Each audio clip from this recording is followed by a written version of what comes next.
vocês ministros, a vocês pregadores, a vocês pastores, que se dizem ministros da palavra de Deus. O que tem ocorrido com vocês? O que vocês estão pregando em nome de Deus? O que vocês têm feito com aquela que é a noiva santa de Deus, que é a noiva santa do Cordeiro Imaculado de Deus? Como hoje é difícil você encontrar alguém que de fato pregue o verdadeiro Evangelho. Como é difícil hoje encontrar um ministro da verdadeira palavra de Deus. Por que hoje não se fala ou não se prega e não se ensina sobre arrependimento, sobre mudança de vida, sobre santificação, sobre o novo nascimento, sobre a necessidade de ser uma nova criatura, movida tão somente pelo Espírito de Deus? Como é necessário que cada um de nós que dizemos ser cristãos, e principalmente aqueles que estão à frente da igreja, que um dia, veja bem o que eu estou dizendo, que um dia foi chamada de Igreja de Cristo. E por que eu digo isso? Porque hoje nós encontramos toda a espécie de pessoas dentro da Igreja de Cristo, mas o mais raro é encontrarmos verdadeiros cristãos. A igreja hoje está cheia de ímpios, a igreja hoje está cheia de mundanos, a igreja hoje está cheia de pessoas que têm prazer em viver na prática do pecado. E vocês que estão na liderança têm uma parcela enorme de culpa, porque vocês não só estão tolerando o pecado, mas também incentivando o pecado dentro da igreja do Senhor. Nunca em toda a história da igreja, em toda a história do cristianismo, houve uma igreja tão mundana e tão pecadora como agora. Se vocês duvidam dessas palavras, leiam, estudem a história do cristianismo, estudem desde o momento da ascensão de Cristo, desde o momento em que o Espírito de Deus veio sobre os apóstolos até agora. Estude, você vai crescer muito e você vai poder então se basear e ver que essas palavras que eu estou dizendo para vocês é a pura e terrível verdade. Hoje, verdadeiramente, as igrejas estão superlotadas, mas superlotadas de homens e de mulheres, que por causa de vocês que me ouvem e que me veem, porque vocês não estão ensinando o verdadeiro Evangelho, vocês não estão fazendo aquilo que o Senhor mandou na sua santa palavra, vocês não estão sendo dirigidos pelo Espírito de Deus. Vocês, que se dizem sacerdotes do Deus Altíssimo, estão fazendo e estão colocando à prova o próprio Deus Altíssimo. E para vocês, que se dizem sacerdotes de Deus, sacerdotes do Altíssimo Deus, mas não vivem conforme o que Ele quer, não vivem em obediência a Ele. Portanto, eu afirmo aqui agora, neste momento, que vocês não são ministros dEle, mas são ministros de vocês mesmos, ministros que são dirigidos por palavras de autoajuda, que são dirigidos pela psicologia, pela sociologia, pela antropologia, pelas coisas do mundo, e não pelo Espírito de Deus, e não pelo poder de Deus. Ele tem para vocês uma palavra. Malaquias, capítulo 2, a partir do versículo 1. Veja o que o Deus Altíssimo fala para vocês todos. E cada um de nós, se não estivermos pregando, ensinando o verdadeiro Evangelho de Cristo. E agora, ó sacerdotes, este mandamento vos toca a vós.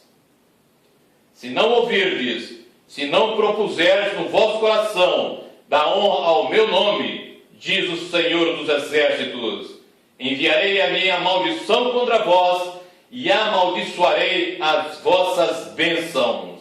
E já as tenho amaldiçoado, porque vós não pondes isso no coração. Veja para onde vocês estão levando aqueles que estão frequentando e que são membros da sua igreja. Veja para onde vocês estão levando as ovelhas que não são suas, mas são do Senhor. A você, pastor, a você, ministro, a você, pregador da palavra, a você que me ouve e que me vê. Quando foi que você pregou pela última vez e que estudou verdadeiramente baseado na palavra sobre a necessidade de santificação, sobre a necessidade de se humilhar perante o Deus Altíssimo, sobre a necessidade de um novo nascimento, sobre a necessidade de estar debaixo da mão do Deus Todo-Poderoso e dele depender para tudo? Você usa métodos científicos, métodos humanos para encher a sua igreja, para encher de homens que buscam tão somente a glória do homem, que buscam tão somente as riquezas deste mundo. Jesus, em Mateus 6, no versículo 24, diz que não podemos servir a dois senhores, que não podemos servir a Deus e a Mamon. E Mamon, no original, significa dinheiro, riqueza e bens de grande valor nessa terra. E Jesus, nesse mesmo capítulo, no versículo 19, anterior a este, ele diz que não é para juntar tesouros na terra, mas nos céus. Jesus, no início ao fim do seu evangelho, no início ao fim do seu ministério, nos deu o caminho a seguir e o caminho a não seguir. Ele ensinou o que fazer e o que não fazer. E agora, eu também pergunto a vocês, quando foi que você, de fato, se arrependeu dos seus pecados e se voltou com todo o seu ser para Deus? Isto chama-se arrependimento. E sem arrependimento, ninguém tem em si a fé que salva.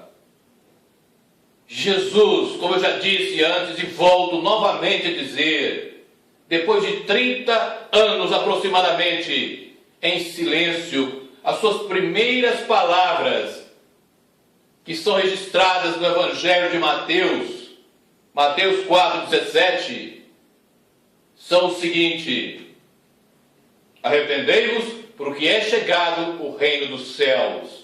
E em Marcos, capítulo 1, versículo 15, ele diz: o tempo está cumprido. Arrependei-vos e crede no Evangelho. É necessário arrependimento para que nós possamos crescer no conhecimento do Senhor, para que possamos caminhar pela porta estreita e o caminho apertado. Mas vocês que deixaram-se levar, que amam tanto a glória deste mundo, vocês estão como a parábola que o Senhor diz do louco insensato, em Lucas capítulo 12, quando no versículo 15 ele diz, para tomar cuidado com a avareza, porque a riqueza de qualquer um não consiste nos bens que ele tem. Vocês estão ajuntando tesouro para vocês aqui na terra. Vocês estão buscando tudo que satisfaz os seus desejos carnais. Tudo o que você deveria deixar de lado, você está buscando. Você está fazendo o oposto do que a palavra de Deus diz. Onde ela fala para você afastar, você se aproxima. Onde ela manda você aproximar, você afasta. É momento de você refletir diante de Deus. Não é diante de mim, mas diante do Deus Altíssimo, para que você conheça esta palavra como ela é e não como você gostaria que ela fosse, e usar os textos conforme eles são e não conforme você quer que eles sejam, torcendo o texto, tirando do seu contexto e usando para seus próprios deleites, para o seu próprio prazer e enriquecimento. Jesus não fez isso. Os homens que são de fato homens de Deus não fizeram isso. Por que vocês se transformaram em poderosos empresários?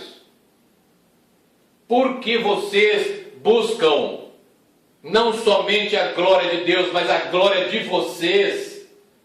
Se esqueceram que é para buscar e fazer tão somente a glória de Deus? 1 Coríntios 10, 31. Fazer todas as coisas para a glória de Deus. E eu repito a pergunta: por que vocês se transformaram em empresários? No reino de Deus não existe empresários.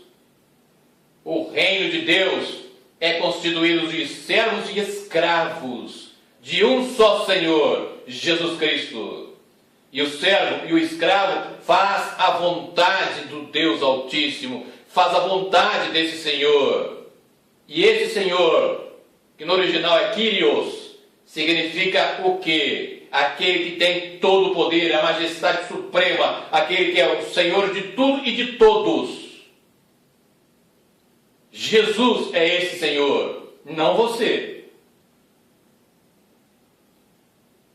Você que continua, apesar de todas as advertências que o Deus Altíssimo, através do seu Espírito, já te deu, caminhando pelo caminho espaçoso, levando consigo inúmeros e inúmeros que creem que você está ensinando o certo.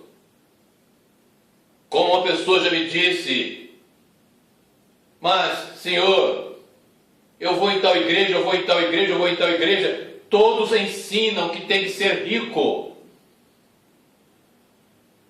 Todos ensinam que tem que ser rico. E numa igreja X, estão dando até cartilha de como se enriquecer neste mundo. Me mostre, você que é adepto da teologia da prosperidade, onde no Novo Testamento você encontrará alguém que seguiu a Cristo e que se enriqueceu segundo isso que você ensina na sua igreja. Me mostre um. Ao contrário, nós vemos o oposto. E eu cito como exemplo Paulo, que era poliglota, fariseu, que era um erudito, e ele, na sua carta aos Filipenses, no capítulo 3, diz o seguinte, se referindo a si mesmo, Filipenses 3, a partir do versículo 7, veja o que ele fala: mas para o que para mim era ganho, reputei-o perda por Cristo, e na verdade tenho também por perda todas as coisas, pela excelência do conhecimento de Cristo Jesus, meu Senhor, pelo qual sofri a perda de todas essas coisas, tudo aquilo que ele tinha, tudo aquilo que ele era, e as considero como esterco. Veja bem o que Paulo fala, e as considero como esterco, para que possa ganhar a Cristo, e seja achado nele, não tendo a minha justiça, que vem da lei, mas a que vem pela fé em Cristo, a saber, a justiça que vem de Deus pela fé. Pela fé. Você que não prega a genuína palavra de Deus, você nunca vai gerar fé naqueles que te ouvem. Porque assim como Romanos diz, Romanos 10, 17, que a fé vem pelo ouvir e ouvir a palavra de Deus, mas a pregação e o ensino da verdadeira palavra. Não a palavra humana, não a palavra oca do homem, que não leva a lugar nenhum, a não ser para o inferno. Veja o que o próprio apóstolo Paulo fala a respeito do seu ministério. Esse mesmo apóstolo Paulo, que na sua primeira carta aos Coríntios diz: sede meus imitadores como eu sou de Cristo. Eu não estou dizendo que salvação vem por imitação de Cristo, mas se você é de fato cristão, você vai procurar imitar aquele que é o seu Senhor, aquele que é o único caminho, verdade e vida. E assim como está na primeira carta de João, capítulo 2, versículo 6, você faz, e lá você lê o seguinte, que aquele que está nele deve andar também como ele andou. Veja então, voltando, Paulo falando sobre o seu ministério, 1 Coríntios capítulo 2, a partir do versículo de número 4. Guarde este texto no seu coração e coloque o seu ministério baseado nisto. E vocês todos que não são ministros, não são pregadores, não são pastores, não têm um título eclesiástico, você também é não chamado, mas é ordenado pelo Senhor a ensinar e pregar a verdadeira palavra dele. 1 Coríntios 2:4. A minha palavra e a minha pregação não consistiram em palavras persuasivas de sabedoria humana, mas em demonstração do Espírito e de poder, para que a vossa fé não se apoiasse em sabedorias dos homens, mas no poder de Deus. Repito o versículo 5, para que a vossa fé não se apoiasse em sabedorias dos homens, mas no poder de Deus. E basta virar a página, no capítulo 4, versículo 20, ele nos fala que o reino de Deus não consiste em palavras, mas em poder. 1 Coríntios 4, 20.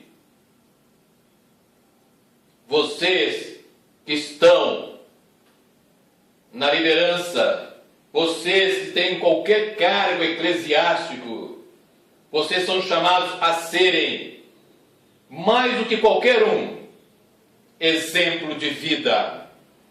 E como vocês estão sendo exemplo de vida, se estão ensinando o errado no lugar do certo, se negam a própria palavra do Deus Altíssimo?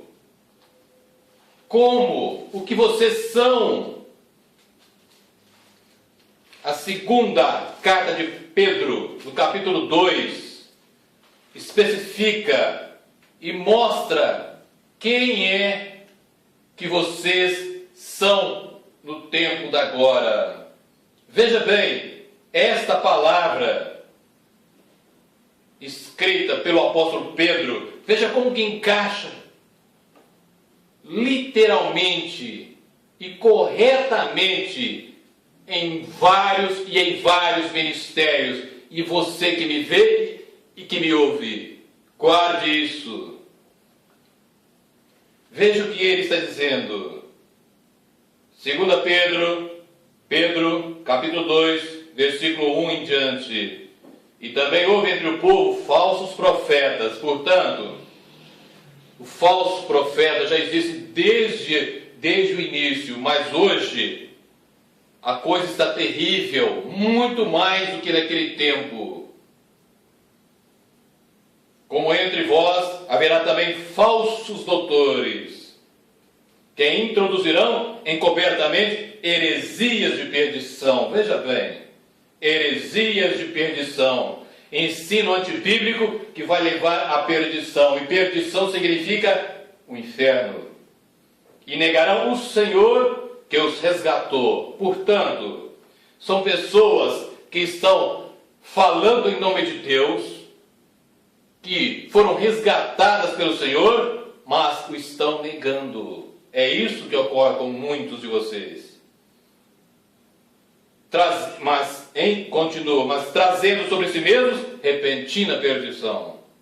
Hoje muitos dizem paz, paz, alegria, riqueza, poder, alianças com o mundo. Mas aqui a palavra diz, vão trazer sobre si repentina perdição. E no versículo seguinte, e muitos, é isso aqui que é a maior tristeza, vocês estão levando muitos com vocês, não são poucos, são milhares e milhares e milhares.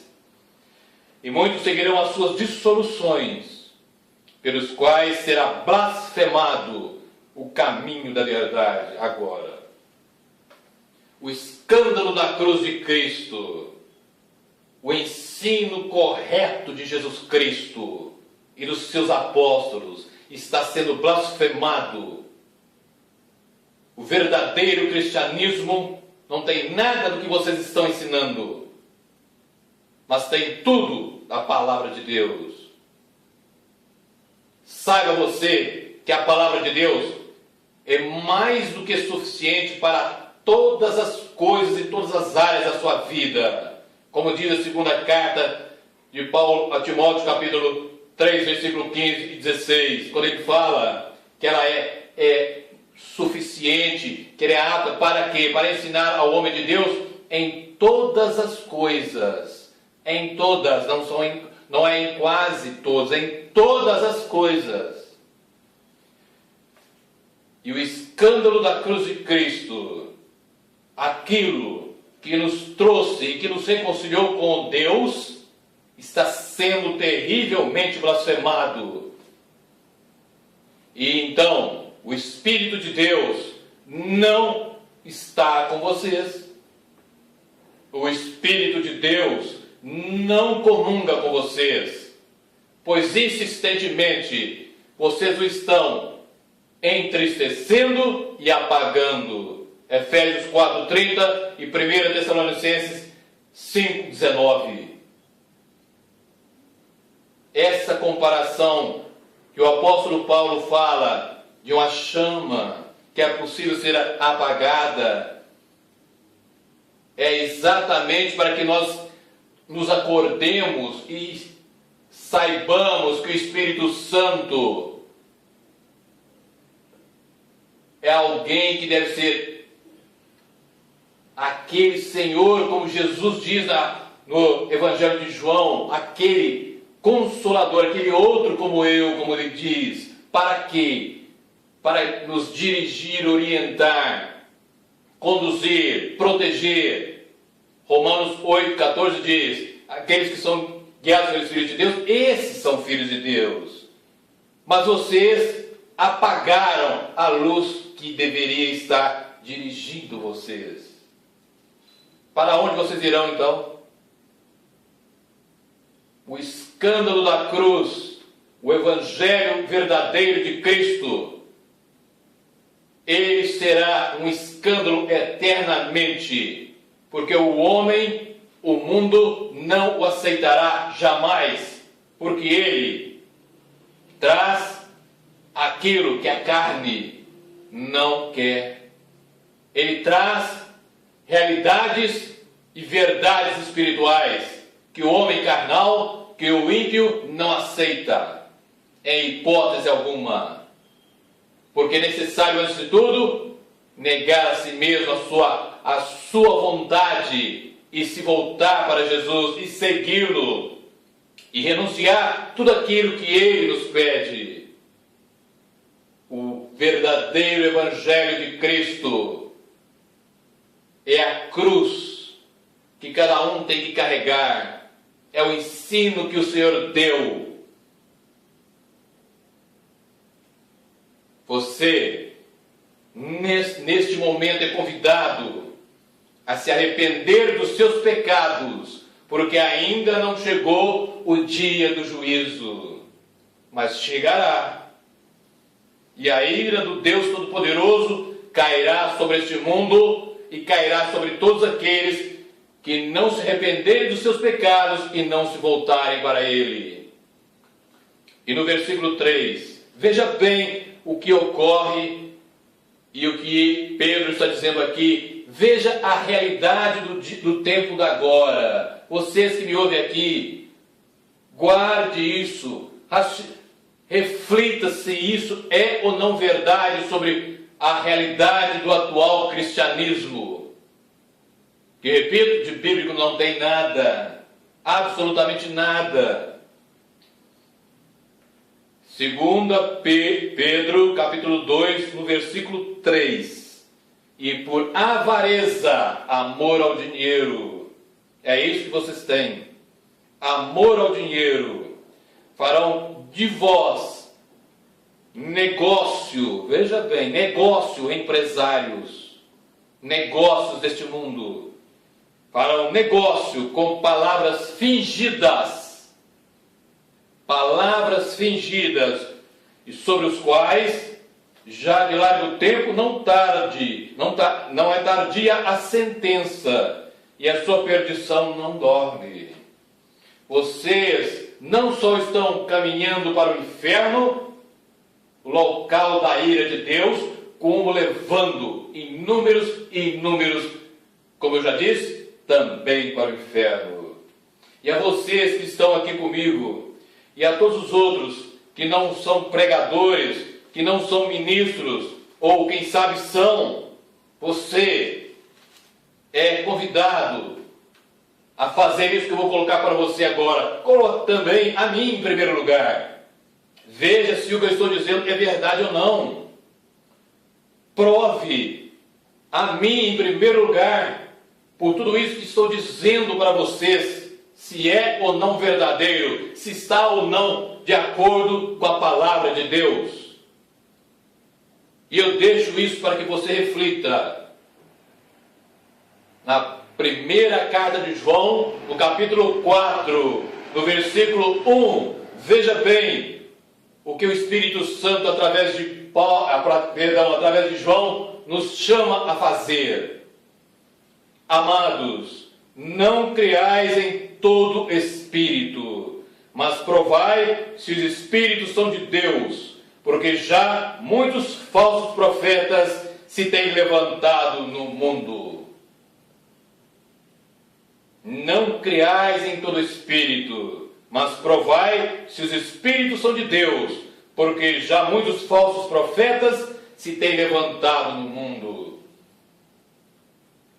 E todo o capítulo 4 da primeira carta de João nos mostra como nós devemos nos portar para provar se aqueles que se levantam como obreiros, que se levantam como cristãos, que se levantam e sobressaem dentro do meio cristão, se de fato estão sendo guiados e dirigidos pelo Espírito verdadeiro, ou seja, o Espírito Santo, ou pelo falso Espírito, ou seja, por Satanás. Todos vocês que estão aqui, e vocês que me veem, que me ouvem, faça a prova. Prove em primeiro lugar. E assim como o Senhor disse em Mateus 7, do 15 em diante, quando ele fala sobre os falsos profetas, veja o fruto da sua vida.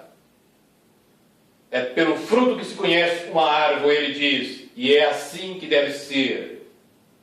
Prove cada um de nós se de fato estão sendo guiados e orientados pelo Espírito Santo ou pelo espírito deste mundo, ou por Satanás e os seus. Faça isso. e, se necessário, mude totalmente a sua vida, para que Deus possa de fato te abençoar com a sua presença, possa te abençoar com o poder do alto. E por último, eu chamo você a viver esses 3 versículos que coloco agora para você. Mateus 5, 6. Bem-aventurados que têm fome e sede de justiça, porque serão saciados. Fome e sede de justiça, porque serão saciados. Mateus 6,33. Buscar em primeiro lugar o reino dos céus e sua justiça, e todas as demais coisas serão acrescentadas. As coisas espirituais têm prioridade em todos os momentos da nossa vida. E finalmente, 1 Coríntios 10, 31, que eu já citei. Façai todas as coisas para a glória de Deus. Raciocine, reflita, estude esses 3 versículos e busque e coloque em prática, não somente ele, mas toda a palavra de Deus, toda ela, todo o ensino de Cristo, todo o ensino dos apóstolos. Mas veja como que hoje está ocorrendo o contrário.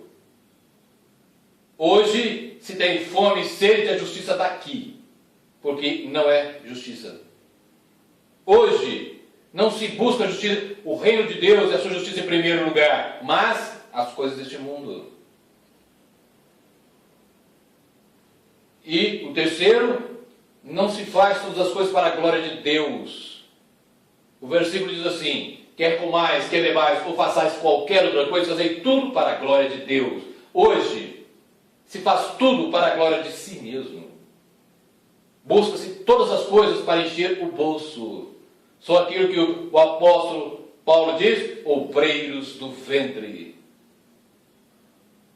Guarde isso, reflita sobre isso, sobre tudo que foi dito, e deixe o Espírito Santo falar no seu coração, enquanto ainda é tempo. E clame pelo Deus Altíssimo, para que Ele abra os teus olhos espirituais, para que você cresça na presença dEle, e tão somente na presença do Altíssimo Deus, o Deus de Israel. Amém e amém.